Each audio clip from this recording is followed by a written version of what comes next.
ہم کو تو آنکھیں بائی برتھ مل گئی تو ہم نے تو اس کو فار گرانٹیڈ لے لیا. کبھی ہم نہ اس سے خوش ہوئے کہ ارے میرے پاس آنکھیں.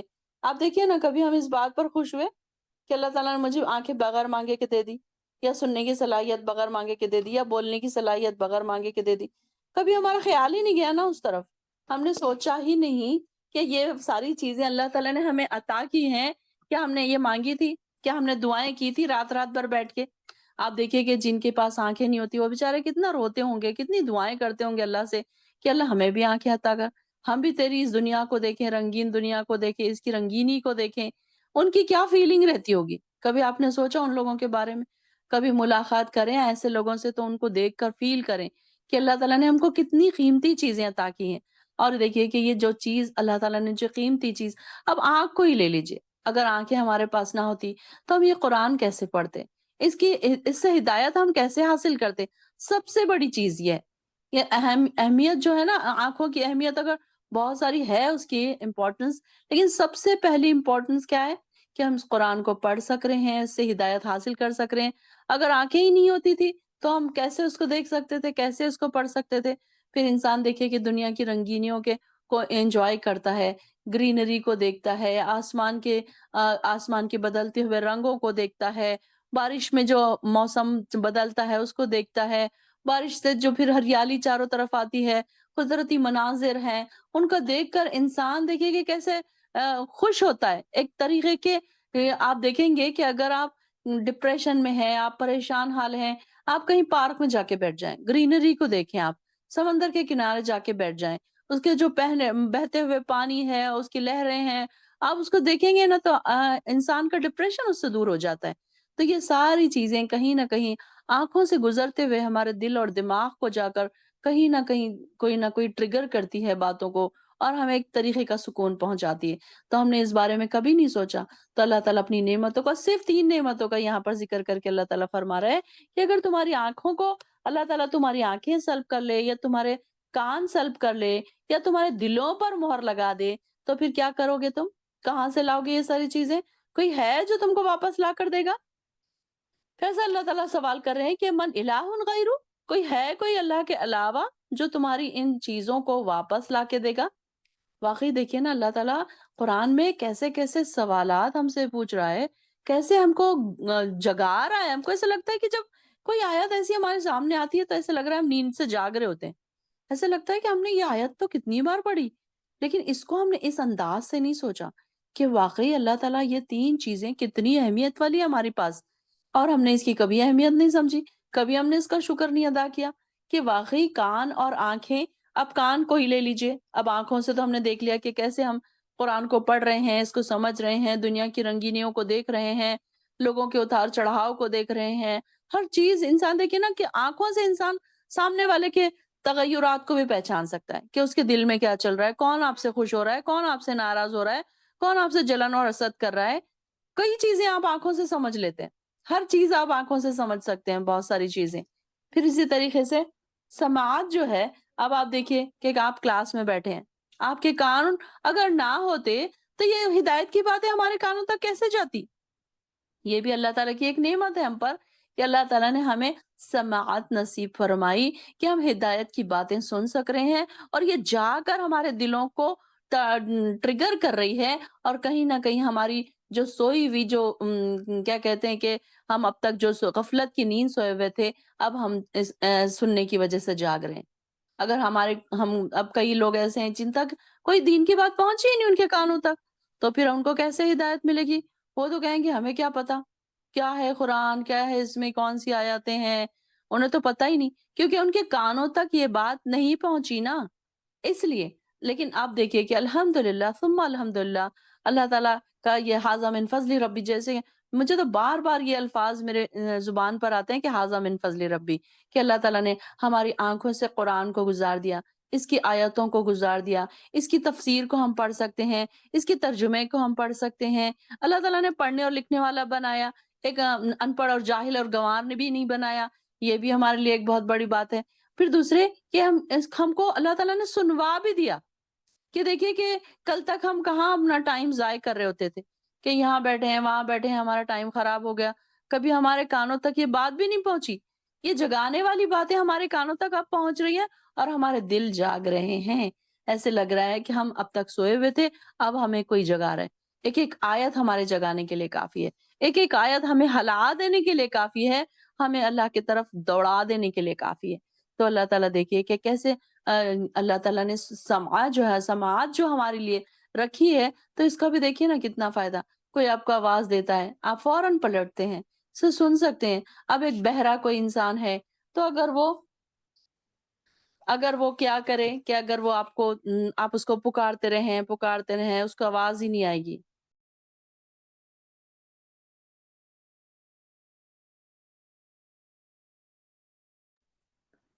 تو یہاں پر اب دیکھیے کہ اللہ تعالیٰ نے یہ کتنا ہمارے لیے ایک بڑا آنر کی بات ہے کہ یہ ساری چیزیں اللہ تعالیٰ نے عطا کر دی ہم کو، کہ آنکھ بھی عطا کر دی، کان بھی عطا کر دی، اور یہ دو مین سورسز ہیں ہدایت کے۔ اگر آپ سوچیں، اگر آپ سمجھیں، اگر یہ دو چیزیں انسان کے پاس نہ ہو تو اس کے لیے ہدایت پانا ذرا مشکل ہے، کیونکہ وہ نہ دیکھ سکے گا، نہ سن سکے گا، نہ اس کے کانوں تک کوئی ہدایت کی بات پہنچ سکے گی، نہ وہ آنکھوں سے کوئی ہدایت کی بات پڑھ سکے گا۔ یہ دو چیزیں مین سورسز ہیں جو ہمیں ہدایت کی طرف جانے کے لیے آسانی پیدا کرتے ہیں۔ کبھی آپ نے سوچا اس بارے میں؟ نہیں نا؟ تو ہم نے سوچا ہی نہیں نا کبھی، ہمارا سوچنے سمجھنے کا انداز کہاں تھا اتنا۔ اب تو ہم الحمدللہ ایک ایک آیت پر ہم آبزرو کر رہے ہیں، غور کر رہے ہیں، تو ہمیں پتہ چل رہا ہے کہ آنکھ، کان اور دل بھی اللہ کی آیات ہیں، اللہ کی نشانیاں ہیں، جو اللہ تعالیٰ نے جن کو عطا کر دی وہ بڑے خوش قسمت لوگ ہیں۔ ہم نے بنا مانگے ہم کو فار گرانٹیڈ یہ ساری چیزیں مل گئی، تو ہم نے کبھی شکر نہیں ادا کیا اس کا۔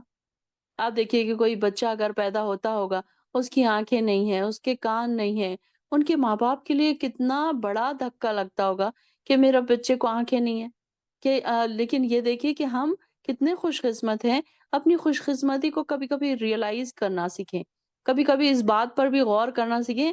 ایک ایک چیز اپنے باڈی کے پارٹ کو جب اکیلے میں بیٹھے نا، تو دیکھا کریں غور سے کہ اللہ تعالیٰ نے مجھے کیا کیا عطا کیا، کیا میں اس قابل تھی، کیا میں اتنی تو نیک ہوں نہیں، کیا میرے پاس اتنی نیکیاں ہیں جو اللہ تعالیٰ نے مجھے اتنی ساری چیزیں عطا کر دی۔ الحمدللہ الحمدللہ۔ تو اللہ تعالیٰ فرما رہے ہیں کہ جو جو چیزیں ہیں، اور پھر اس کے بعد اگر دل، سماعت، بصارت اور آنکھیں ہونے کے باوجود اگر اللہ تعالیٰ تمہارے دلوں پر مہر لگا دے، تو پھر کیا اللہ کے سوا کوئی ہے جو تمہیں یہ چیز واپس لا کر دے؟ اب اس کے بعد ہمارے آس پاس ہم دیکھتے ہیں کئی لوگ دیکھنے والے بھی ہیں، سننے والے بھی ہیں، پڑھنے پڑھانے والے بھی ہیں، ان کے پاس اعلیٰ درجے کی ڈگریاں بھی ہیں، لیکن ان کے دلوں پر مہر ہے، وہ اس طرف آتے ہی نہیں ہیں، وہ آنا بھی نہیں چاہتے، وہ اپنے انجوائمنٹ میں، اپنی زندگیوں میں وہ اتنے خوش ہیں کہ ان کو یہاں آنے کا ٹائم ہی نہیں ہے، وقت ہی نہیں ہے ان کو یہاں آنے کا۔ تو ایسے لوگوں کے بارے میں اللہ تعالیٰ فرما رہے ہیں کہ جب اللہ تعالیٰ ہی مہر لگا دے تو کوئی الہ نہیں ہے جو یہ چیزیں تمہیں واپس لا کر دے۔ الحمدللہ، پھر ایک بار الحمدللہ کہیے کہ اللہ تعالیٰ نے ہمارے دلوں پر مہر نہیں لگائی۔ الحمدللہ ہم کو سمجھنے والا بنایا، عقل والا بنایا، قرآن کو پڑھنے پڑھانے والا بنایا، قرآن کو سمجھنے والا بنایا، اس سے ہدایت لینے والا بنایا۔ تو اللہ تعالیٰ اگر ہمارے دلوں، اب آپ دیکھیے نا ہمارے آس پاس کئی لوگ ایسے ہیں کہ آپ ان کو کلاس میں بلاؤ وہ نہیں آتے، آپ ان کو دوزخ کی بات سناؤ وہ نہیں سنتے، ان کے دلوں پر کوئی اثر ہی نہیں کرتا۔ خبر کی باتیں نہ اثر کرتی ہیں، نہ موت ان کے اوپر اثر کرتی ہے، نہ ان کے سامنے کسی کا مر جانا اثر کرتا ہے، بالکل ان کے دل ایک دم سخت ہے، جیسے کہ ہاں چلو یہ چیزیں ہیں، دنیا ہے، یہ سب ہوتا ہی رہتا ہے، اس میں کیا نیا ہے۔ ایسے ان لوگ کی تھنکنگ ہے، حالانکہ بڑی بڑی ڈگریاں ہیں، بڑے پڑھے لکھے ہیں، لیکن اس تعلق سے وہ جاہل ہیں، ان پڑھ ہیں، کیونکہ ان کو ہدایت نہیں مل رہی، اللہ تعالیٰ نے مہر لگا دی۔ پھر ایسے ہی لوگوں کو جو چاہتا ہی نہیں ہے اللہ تعالیٰ کی طرف آنا، تو پھر اللہ تعالیٰ کیا کرتا ہے؟ ان کے دلوں پر مہر لگا دیتا ہے۔ اللہ تعالیٰ کو بھی کوئی نہیں پڑے کہ اللہ تعالیٰ ان کو زبردستی اس طرف لے کر آئے۔ جو چاہتا ہے، جو اپنے دلوں کو کھولنا چاہتا ہے، پیچھے آگے ہم پڑھیں گے کہ وہ لوگ کہتے ہیں کہ ہمارے دلوں پر تالے لگے ہوئے ہیں، کوئی بات نہ ان کے اندر جاتی ہے، نہ کوئی بات باہر نکلتی ہے۔ اب یہ دیکھیں کہ ہمارے آس پاس جو شرک کرنے والے لوگ ہیں، جو درگاہوں پر جانے والے لوگ ہیں، آپ ان کو کتنی بھی باتیں، کتنی بھی دلیلیں بتا دیں، ان کے دلوں پر تالے لگے ہوئے، نہ ان کے اندر کوئی بات جاتی ہے، نہ ان کے اندر سے کوئی بات نکلتی ہے۔ تو یہ کیسے ہے کہ یہ ان کے دل ایسے سخت ہو چکے ہیں کہ ان کے اندر، ان کو اللہ تعالیٰ نے، اس کا یہ مطلب کیا ہوا کہ اللہ تعالیٰ نے ان کے دلوں پر مہر لگا دی۔ جب مہر لگا دی اللہ تعالیٰ نے، تو وہ کوئی بات سننے اور سمجھنے کے قابل ہی نہیں رہے۔ حالانکہ دنیا کے سارے علومس کو وہ سمجھ سکتے ہیں، وہ سائنس کو سمجھ سکتے ہیں، وہ ہسٹری کو سمجھ سکتے ہیں، انگلش سمجھ سکتے ہیں، ہر لینگویج کو سمجھ سکتے ہیں، ایکسپلین کر سکتے ہیں، لیکن سمجھ نہیں سکتے تو کس کو سمجھ نہیں سکتے؟ اللہ کی آیات کو، اللہ کی نشانیوں کو نہیں دیکھ سکتے، اللہ کی آیاتوں کو، اللہ کی ہدایت، جو اللہ تعالیٰ ہدایت کی طرف بلا رہا ہے اس کو نہیں دیکھ سکتے ہو۔ ان کے لیے اندھے بن گئے، وہ اندھے اور بہرے بن گئے وہ، کیونکہ ان کو نہیں نظر آ رہا کوئی ہدایت کی چیزیں۔ ان کو ہمارے آس پاس جو نشانیاں دیکھیں کہ یہ نشانیاں بھی ہمیں ہدایت دیتی ہیں، کئی چیزیں ایسی ہیں جو اللہ تعالیٰ کے ہمیں یاد دلاتی ہے، اللہ کا ذکر، اللہ کی تعریف ہماری زبان پر آتی ہے۔ اب آپ دیکھیے کہ آپ بہت سارا خوبصورت سا آپ جب آسمان دیکھتے ہیں تو ایک دم دل سے آپ کے الفاظ نکلتے ہیں، سبحان اللہ، کتنا پیارا منظر ہے۔ آپ گرینری دیکھتے ہیں، ہریالی دیکھتے ہیں، کوئی خوبصورت منظر دیکھتے ہیں، آپ کے دل سے چاہ کر یا نہ چاہ کر بھی، اگر آپ کے دلوں میں ہدایت ہے تو آپ کے دل سے فوراً اللہ کی تعریف نکلتی ہے۔ تو کیسے اللہ تعالیٰ نے ہدایت دی نا آپ کو اللہ تعالیٰ نے ہدایت دی تو آپ آئے ہیں اس طرف، ورنہ دیکھیے کئی لوگ ایسے ہیں جن کے بارے میں ہم تڑپتے رہتے ہیں کہ وہ اس طرف آئیں، کچھ ہمارے کلوز ونس ہیں، کچھ ہمارے کلوز فرینڈس ہیں، کچھ ہمارے کلوز ریلیٹیوز ہیں، جن کے بارے میں ہم سوچتے رہتے ہیں کہ وہ اس طرف آئیں، لیکن وہ اس طرف نہیں آتے۔ کیوں؟ کیونکہ اللہ تعالیٰ نے ہدایت نہیں دی ان کو، اللہ تعالیٰ نے ان کے لیے مشکل کر دیا، تنگ کر دیا، وہ ہمیشہ رونے روتے ہیں، نہیں نہیں آج تو ہمارا یہ ہے، نہیں نہیں آج تو ہمارا وہ ہے۔ اور وہ جو دوڑنے والے لوگ ہیں نا کلاس کے لیے اور قرآن کے لیے اور اللہ کے رضا کے لیے دوڑنے والے لوگ ہیں نا، تڑپ جاتے ہیں اگر ان کی ایک دن کی کلاس بھی چھوٹ گئی تو، ایک دن کا ان کا سبق مس ہو گیا تو وہ فوراً بیٹھ کر راتوں رات ہی اس کو کمپلیٹ کر لیتے ہیں، بھلے ہی اگر کلاس میں ان کو نہ ملے تو قرآن لے کر یا دوسرے کسی کا لیکچر سن کر وہ اپنے نوٹس برابر کمپلیٹ کر لیتے ہیں، اپنا جو بھی چھوٹا ہے اس کو برابر کمپلیٹ کر لیتے ہیں۔ یہ ہوتی ہے ہدایت کی بات۔ تو اللہ تعالیٰ نے ان کے دلوں پر، جن کے دلوں پر مہر لگا دی، تو پھر وہ آتے بھی نہیں ہے، سنتے بھی نہیں ہے، ان کے دلوں پر کوئی اثر بھی نہیں ہوتا، نہ ان کو کوئی چیز نظر آتی ہے، نہ ان کو آس پاس کوئی نشانیاں نظر آتی ہے، نہ ان کے کانوں سے کوئی بات ٹکراتی ہے جو ان کے دلوں کا ہلا کر رکھ دے۔ تو یہ کیسے ہے؟ اللہ تعالیٰ نے مہر لگا دی۔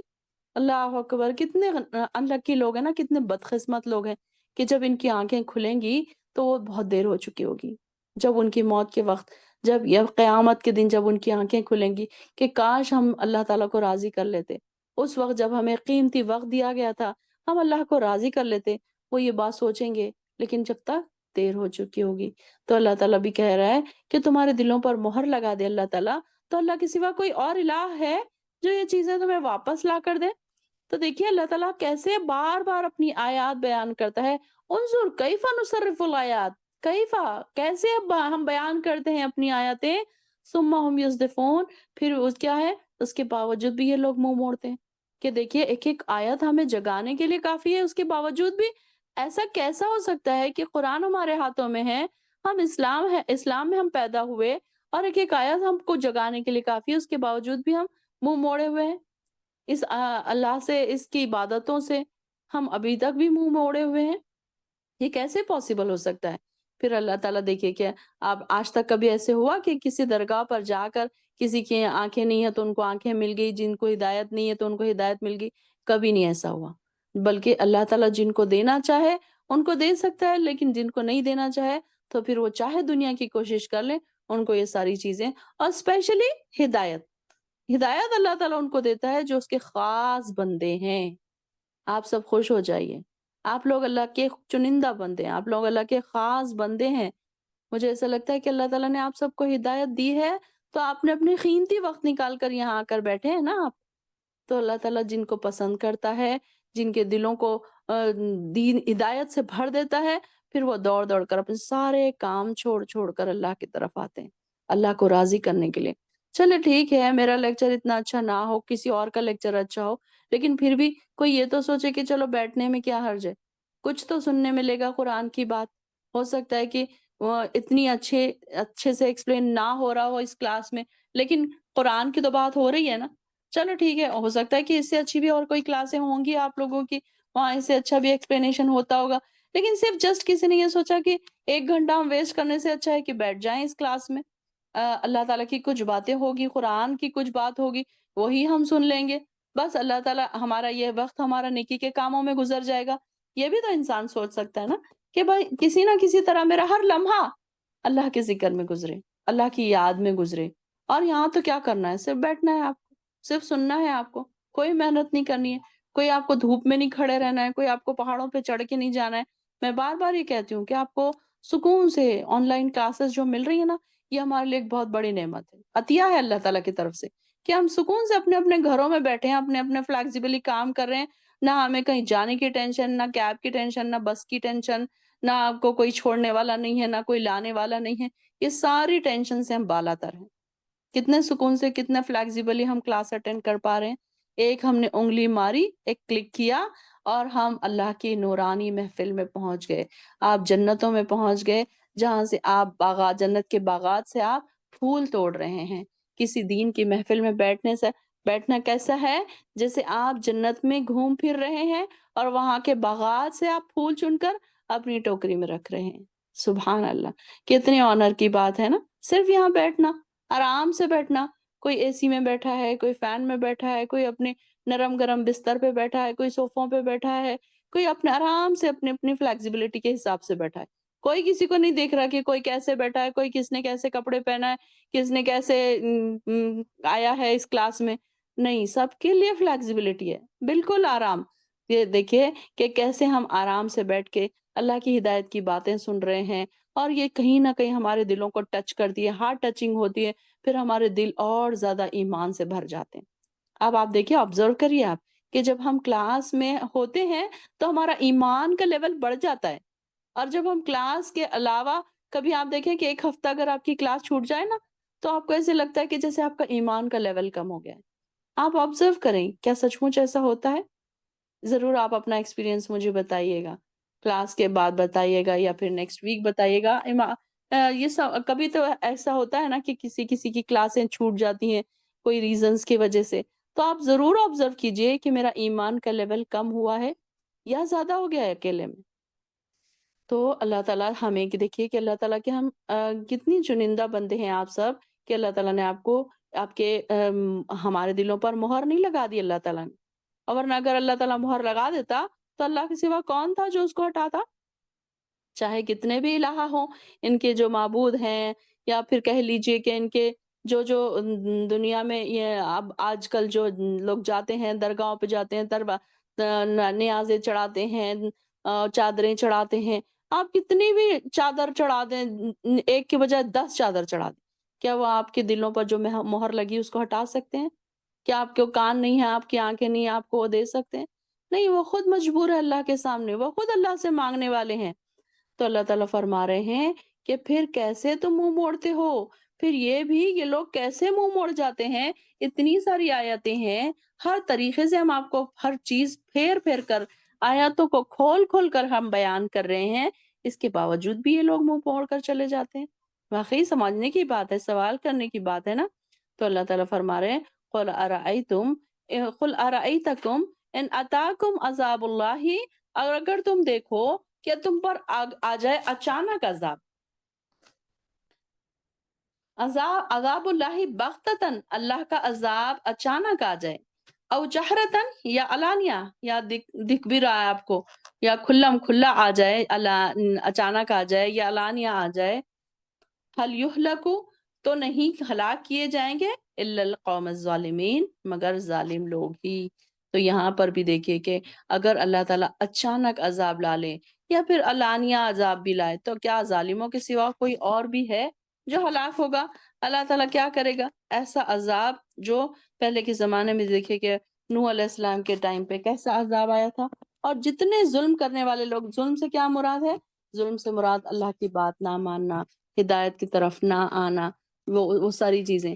تو اس جملے میں ایک یہ کہ عذاب کے آنے کی ایک تو اطلاع پہلے ہی انبیاء نے دے دی تھی ہم کو کہ اس طریقے کے عذاب آئیں گے، اللہ تعالیٰ کی باتیں جو نہ مانیں گے لوگ تو ان کے اوپر ایسے عذاب آئیں گے۔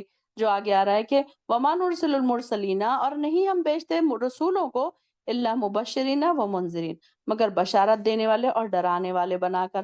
فَمَنْ آمَنَ، پھر جو شخص ایمان لے آئے، وَأَصْلَحَ، اور اصلاح کر لے، فَلَا خَوْفٌ عَلَيْهِمْ وَلَا هُمْ يَحْزَنُونَ، تو نہیں ہوگا کوئی خوف ان پر اور نہ وہ غمگین ہوں گے۔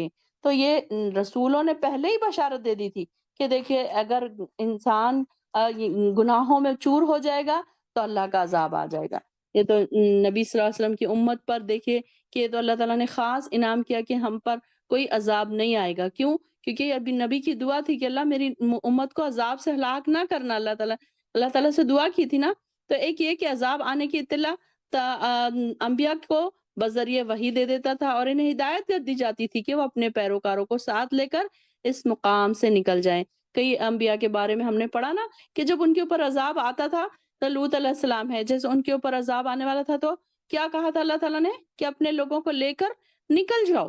اور جو عذاب آیا تو کن کے اوپر آیا؟ اس طریقے سے عذاب صرف ظالم لوگوں پر ہی آتا ہے. دوسرا مطلب یہ ہے کہ چونکہ عذاب ظالموں کے ظلم کی وجہ سے آتا ہے، لہٰذا ظالموں کو چاہیے کہ پہلے ہی توبہ کر لیں اور عذاب الہی سے خود بھی بچ جائیں اور دوسروں کی ہلاکت کا سبب بھی نہ بنے. پھر تیسرا مطلب اس کا یہ ہو سکتا ہے اصل میں تباہی اور ہلاکت تو ظالموں کے لیے ہی ہے، مرنے کے بعد بھی انہیں دوزخ کا عذاب بھگتنا ہے، اور صالح افراد تو موت کے بعد اللہ کے فضل و کرم کے مزید حقدار بن جائیں گے. تو یہ کہ ایک تو یہ ہے کہ ان کو دنیا میں بھی عذاب ہے اور آخرت میں بھی عذاب ہے. تو ہر طریقے سے جو ظالم ہے ان کے لیے دونوں طرف عذاب ہے. حالانکہ نبی آئے، انبیاء آئے، خوشخبریاں بھی سنائی، ڈراوے بھی سنائے، ہر چیز بتانے کے بعد بھی دیکھیں کچھ لوگ ایسے سخت ہوتے ہیں، سخت دل ہوتے ہیں کہ ان کے دل نہیں پگھلتے.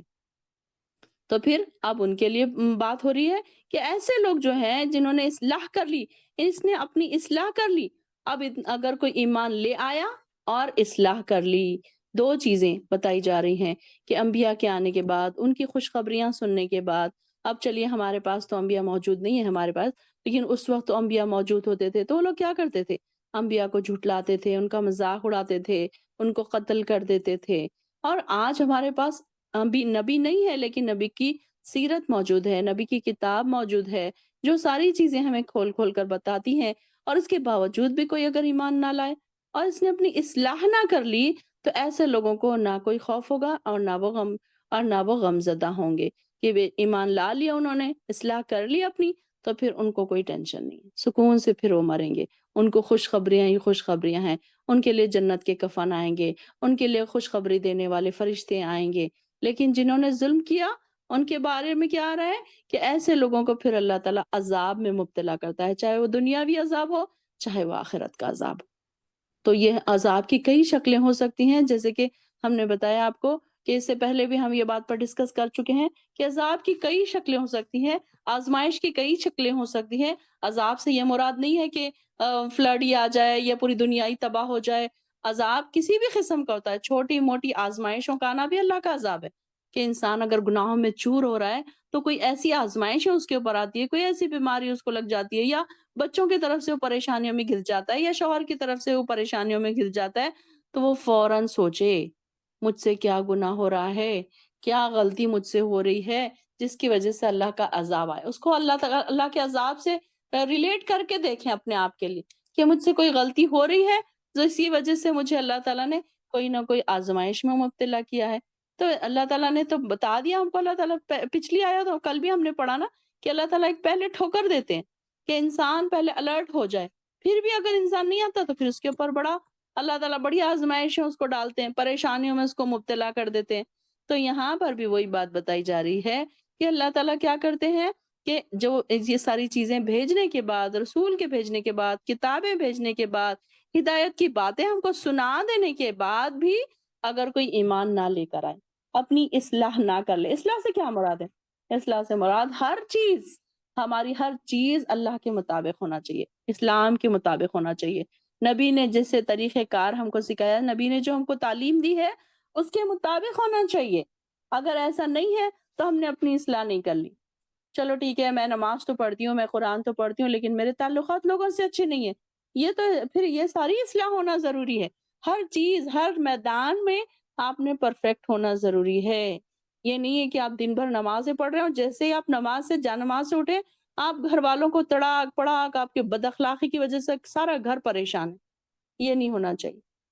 تو یہ بھی کیا ہے کہ اللہ تعالیٰ کی اس میں انسان ہر طریقے سے اپنی اصلاح کرے کہ میرے اندر کون سی ایسی چیزیں ہیں جو اللہ تعالیٰ کی ناراضگی کا سبب بن سکتی ہیں، تو وہ مجھے نکالنا پڑے گا.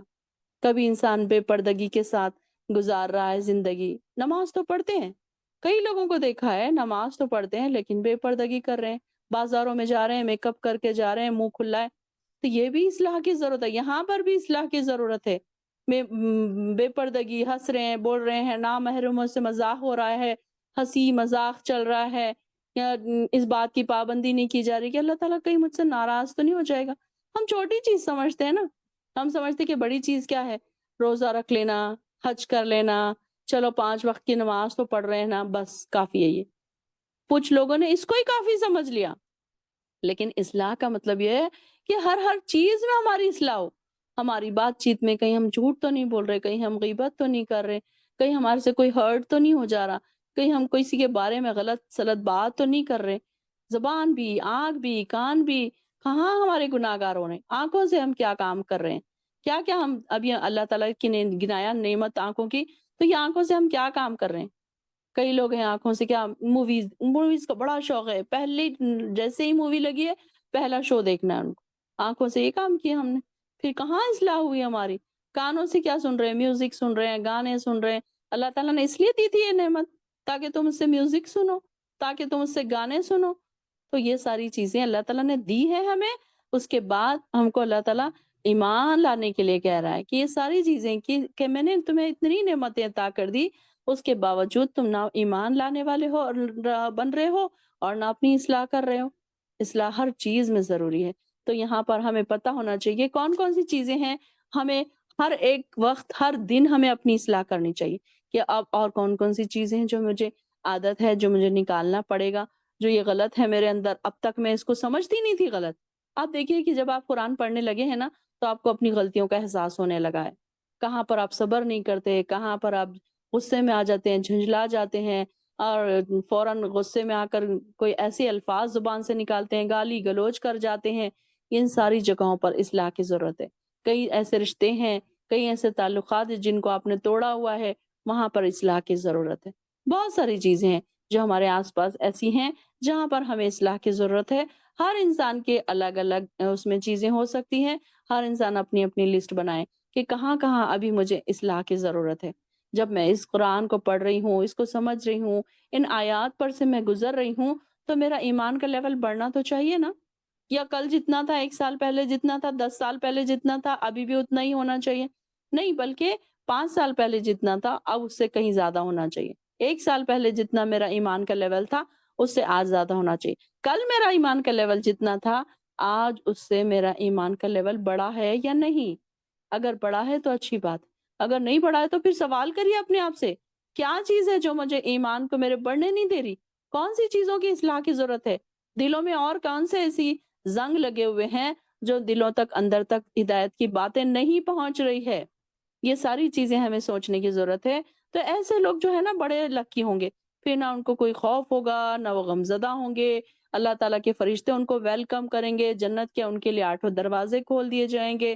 سبحان اللہ، اللہم اجعلنا منہم۔ اللہ تعالیٰ ہمیں بھی ایسے لوگوں میں سے بنا دے جن کا ایمان کا لیول ایک دم ہائی ہو جائے۔ اللہ ہمارے مرنے تک ہمیں ایسا بنا دے کہ ہمارا ایمان کا لیول ایک دم ہائی ہو جائے، اس میں کوئی کمی ہی نہ ہو، اور ہم اپنی اصلاح بھی کر لیں۔ اللہم اصلحنا، یہ بھی دعا کریں، اللہم اصلحنا، اللہ میری اصلاح کر دے۔ آپ اس کو دعا کو ایسے بھی بنا سکتے ہیں، اللہم اصلحنا و اہلنا۔ یہ میں نے اپنے الفاظ ایسے ہی بنا لیے دل سے کہ لکھی بھی تو نہیں ہے کہیں دعا، لیکن یہ ہم اپنے الفاظ کو ایسے بنا سکتے ہیں کہ اللہ میری بھی اصلاح کر، میرے اہل و عیال کی بھی اصلاح کر۔ اللہم اصلحنا و اولادنا، کہ اللہ میری اولاد کی بھی اصلاح کر، میری بھی اصلاح کر۔ سب سے پہلے اپنی اصلاح کی دعا کریں، کیونکہ بہت ساری چیزیں ہمیں بھی ایسا لگتا ہے کہ بہت ساری چیزیں ہمارے اندر اصلاح ہونا باقی ہیں۔ ہم بچوں کو تو بہت ساری چیزیں سکھاتے ہوتے ہیں، لیکن کئی چیزیں ایسی ہوتی ہیں جو ہمارے اندر بھی ابھی باقی ہیں کرنا، اس کی اصلاح کرنا ضروری ہے۔ تو یہاں پر دعا کیا کریں، اللہم اصلحنا و اہلنا، یا پھر اللہم اصلحنا و اولادنا، کہ ہمارے اللہ ہماری اولاد کی بھی اصلاح کر، ہماری بھی اصلاح کر۔ یا اہلنا کہہ رہے ہیں تو اس میں سارے ہی آ جا رہے ہیں، شوہر، بچے، ماں باپ، بہن بھائی، سارے ہی آ جا رہے ہیں اس میں۔ تو اپنی اصلاح کی ہمیشہ دعا کیا کریں، کیونکہ جن کی اصلاح ہو گئی، جو ایمان والے بن گئے، جن کا ایمان کا لیول بڑھ گیا، تو وہ اللہ تعالیٰ کے مقربین میں شامل ہو جائیں گے، اللہ کی نعمتوں کے حقدار بن جائیں گے۔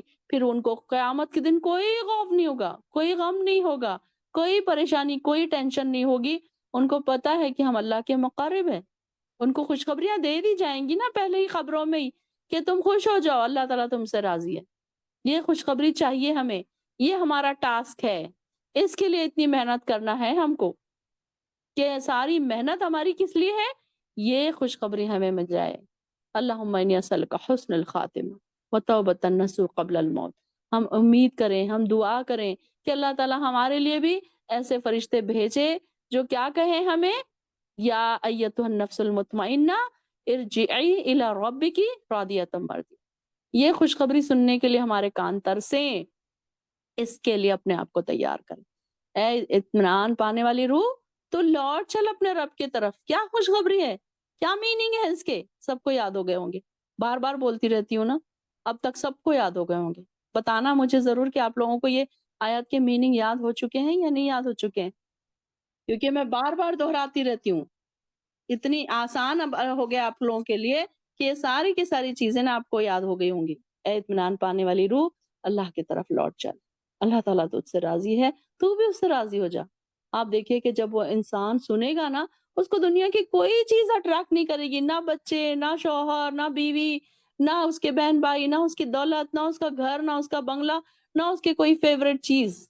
وہ بولے گا بس مجھے اللہ کے پاس لے کر چلو، مجھے اللہ سے ملاقات کرنی ہے۔ اللہ سے ملاقات کا شوق اس کے دل میں بڑھ جائے گا۔ دیکھیے کہ انسان کتنی محنتوں سے گھر بناتا ہے، اپنی پسندیدہ چیزیں اس میں رکھتا ہے، لیکن جب اللہ کا بلاوا آتا ہے تو اس کو یہ ساری چیزیں چاہتے ہوئے یا نہ چاہتے ہوئے چھوڑ کر جانی پڑتی ہے۔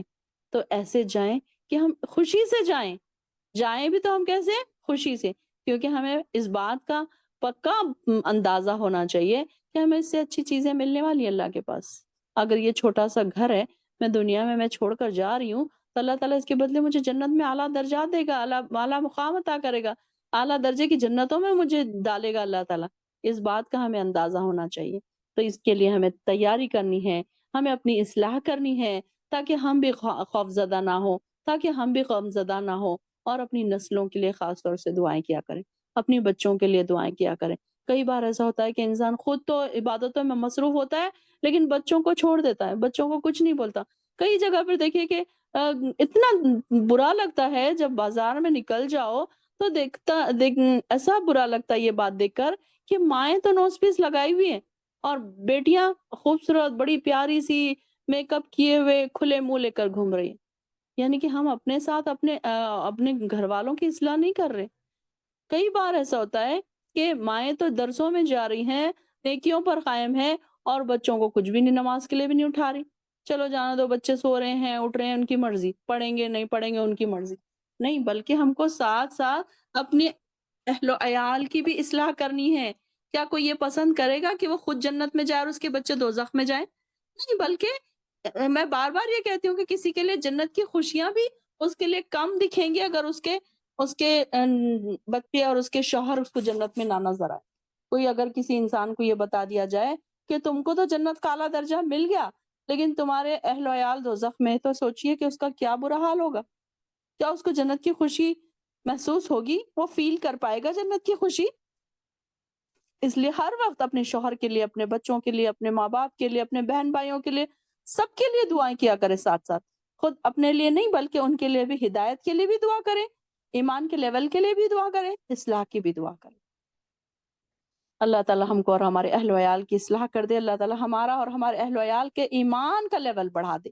اللہ تعالیٰ اتنا ایمان کا لیول بڑھا دے کہ ہم کو جنت کی خوشخبریاں مل جائے مرتے وقت۔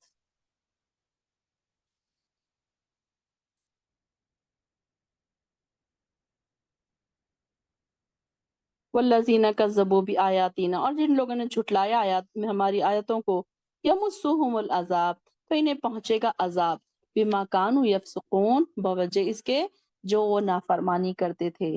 کہ ہم نے یہ پہلے بھی ہم نے کئی انبیاء کے قوموں کے بارے میں پڑھا کہ ان کو کیوں آیا عذاب، کیونکہ انہوں نے نافرمانی کی، رسولوں کو جھٹلایا۔ یہ ہمارے سامنے نشانیاں موجود ہیں۔ آج بھی ہم دیکھیں کہ کئی بار ایسا ہوتا ہے کہ ہمارے اوپر کوئی پریشانی آتی ہے، کوئی آزمائش آتی ہے، اب کوئی تکلیفیں ہو رہی ہے، لوگ اس کو کہاں سے ریلیٹ کرتے ہیں؟ اس کو ریلیٹ کرتے ہیں کہ ارے کسی کی نظر بد ہو گئی، ارے کسی نے حسد کیا، کسی کا اثرات ہو گئے، اسی وجہ سے اس کی ایسی طبیعت ہو گئی۔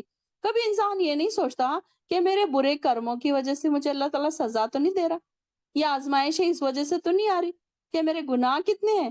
انسان کبھی اپنے آپ کو اس بات کا وہ نہیں دیتا کہ مجرم نہیں ٹھہراتا کہ میں بھی تو گناہ کر رہی ہوں، اس وجہ سے تو مجھے یہ پریشانیوں میں اللہ تعالیٰ نے مبتلا نہیں کیا، بلکہ کئی نافرمانی ہم دن بھر میں سے کر رہے ہوتے ہیں لیکن ہمیں اس کا احساس نہیں ہوتا، ہم بڑے مطمئن ہوتے ہیں، ہمارا خیال بھی نہیں جاتا کیونکہ شیطان نے ہمارے گناہوں کو اتنا مزین کر کے بتا دیا کہ ہم گناہ کو گناہ ہی نہیں سمجھتے۔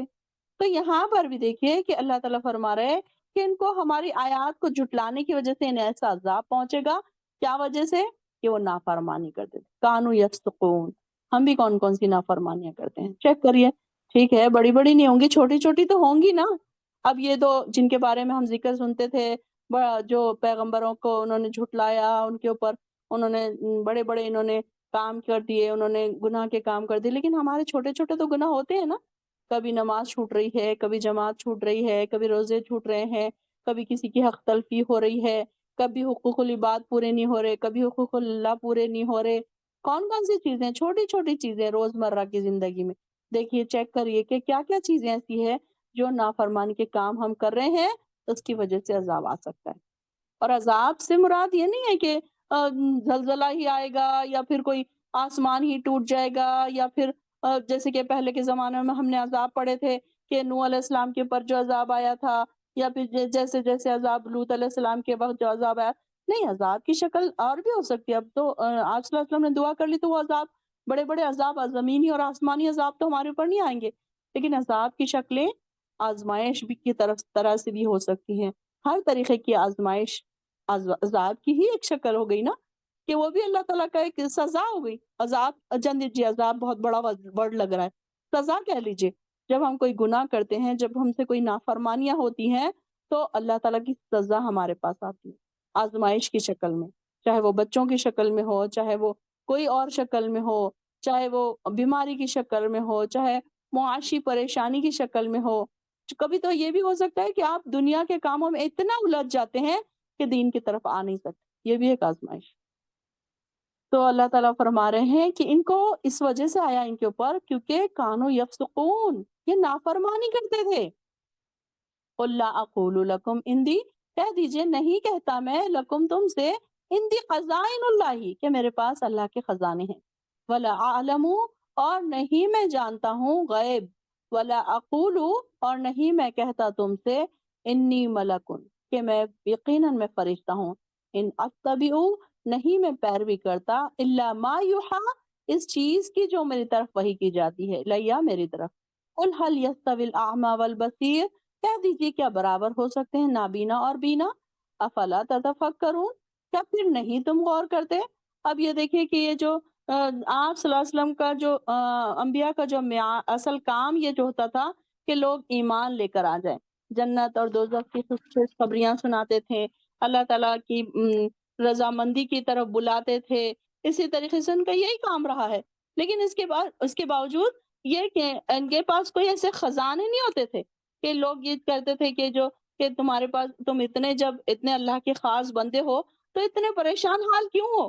کہ یہاں پر بھی یہ لوگ کہتے ہیں کہ یہ جو نبی ہے یہ ہماری طرح کھاتا ہے، ہماری طرف پیتا ہے، اس کے پاس تو اللہ کے کوئی خزانے بھی نہیں ہیں۔ تو آپ صلی اللہ علیہ وسلم اس کے جواب میں کہہ رہے ہیں کہ میرے پاس اللہ کے خزانے نہیں ہیں کہ میں تمہارے منہ مانگے معجزات دکھا سکوں یا تمہاری حاجات کو پوری کر سکوں، اور نہ ہی میں غیب جانتا ہوں کہ مجھے پتا چل جائے کہ فلاں نے چوری کی ہے، فلاں فلاں کیا کر رہا ہے، اس وقت تم اپنے دل میں کیا سوچ رہے ہو۔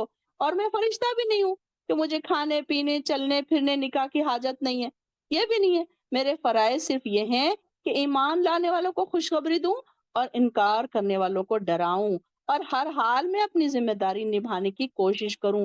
یہ بات بتائی جا رہی ہے کہ اللہ تعالیٰ نے حالانکہ اللہ کے پیارے نبی تھے، اللہ تعالیٰ چاہتا تو ان کو خزانے دے دیتا، ان کے قدموں کے نیچے رکھ دیتا، لیکن یہ دیکھیے کہ کیسے کیسے مشکلوں کے دن گزرے ہیں آپ صلی اللہ علیہ وسلم کے، کہ کیسے کبھی کبھی دو دو تین تین دن کے فاقے ہوتے تھے، کھانے اور پینے کو کچھ نہیں ہوتا تھا، کبھی کبھی صرف کھجور کھا کے زندگی گزار لیتے تھے، کبھی آتا ہے کہ کبھی انہوں نے سرکہ اور روٹی کھا لیا، کیسے کیسے ان کے دن گزرے، کہ اللہ تعالیٰ کے نبی تھے نا، خاص پیغمبر تھے، اللہ تعالیٰ کے پیارے چہیتے نبی تھے، لیکن اس کے باوجود دیکھیے نہ ان کے پاس کوئی خزانے تھے، نہ وہ غیب جانتے تھے۔ بہت سارے لوگوں کا یہ کہنا ہے کہ آپ صلی اللہ علیہ وسلم غیب جاننے والے ہیں، تو یہ ان کو جواب دیا جا رہا ہے کہ نہیں، میں غیب جانتا نہیں ہوں، اور نہ ہی میں یہ کہہ رہا ہوں کہ میں فرشتہ ہوں، کہ میں تم کو تمہارے پاس جو تم کہو گے میں تمہارے لیے وہ ساری چیزیں میں عطا کر دوں، بلکہ جو مجھ پر وحی کی جاتی ہے کہ مجھ میں اور تم میں صرف یہی فرق ہے کہ مجھ پر اللہ کی وحی آتی ہے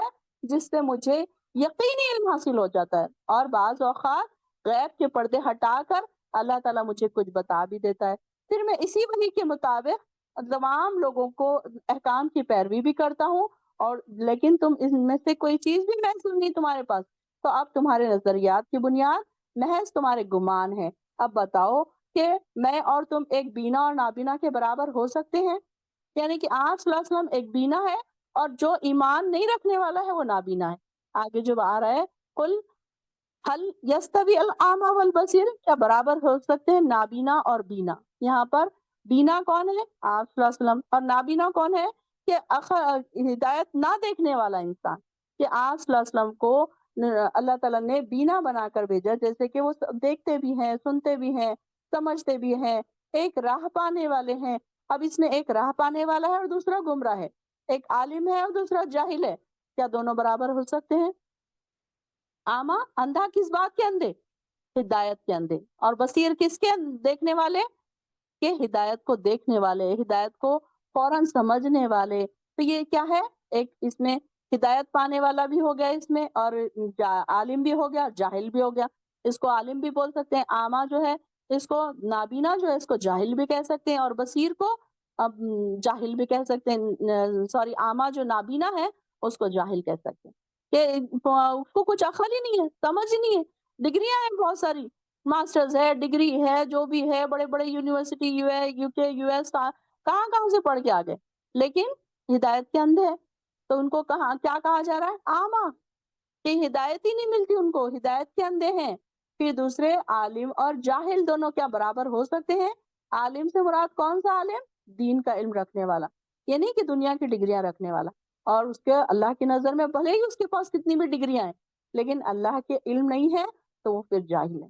تو اللہ تعالیٰ فرما رہے ہیں کہ ایک تو ہے راہ پانے والا اور دوسرا ہے گمراہ، یعنی کہ ایک ہدایت یافتہ ہے اور ایک ہدایت سے دور ہے، گمراہ ہو گیا، جن اندھیروں میں بھٹک گیا۔ تو کیا یہ دونوں برابر ہو سکتے ہیں؟ تو بینا اور نابینا کا ڈیفینیشن کیا ہے؟ ہدایت کے اندھے، ہدایت نہ دیکھنے والے اور ہدایت دیکھنے والے، ہدایت کو سمجھنے والے۔ جیسے کہ آج ہم دیکھنے لگے ہیں کہ جب ہم آسمان کو دیکھتے ہیں، ہم زمین پہ چلنے والی چونٹیوں کو دیکھتے ہیں، پرندوں کو دیکھتے ہیں، یہ سب چیزیں دیکھ کر ہمیں کچھ نہ کچھ اللہ کی نشانیاں نظر آ رہی ہیں نا، تو پھر کیا ہے؟ اب یہ دیکھنے والے اور نہیں دیکھنے، اور نابینا کون ہے؟ جو دنیا میں کام میں اتنے مصروف ہیں کہ ان کو اللہ کی نشانیاں دیکھنے کو کبھی وقت ہی نہیں ملتا، کبھی فرصت ہی نہیں ملتی کہ وہ کیا کریں، کیا اللہ تعالیٰ کی نشانیوں کو دیکھیں، کیا تعریف کریں۔ تو یہاں وہ دونوں کی بات بتائی جا رہی ہے، اللہ تعالیٰ فرما رہے ہیں کہ کیا برابر ہو سکتے ہیں نابینا اور بینا؟ افلا تتفکرون، کیا پھر تم غور و فکر نہیں کرتے؟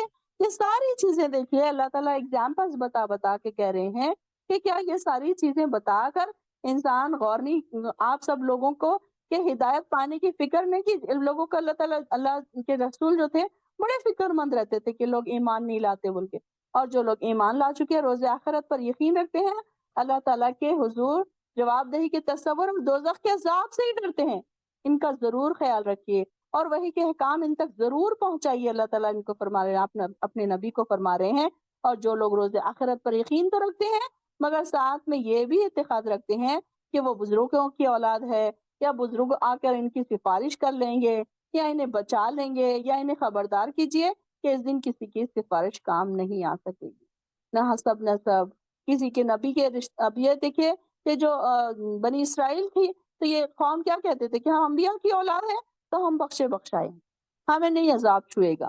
تو یہاں پر یہ بتا دیا گیا کہ چاہے قریبی رشتہ دار ہی کیوں نہ ہو، بتا دیا گیا نوح علیہ السلام کا بیٹا آگ میں رہے گا۔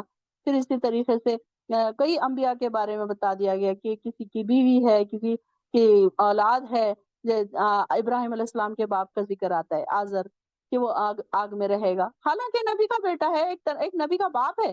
یہ دونوں رشتے کتنے قریبی رشتے ہیں،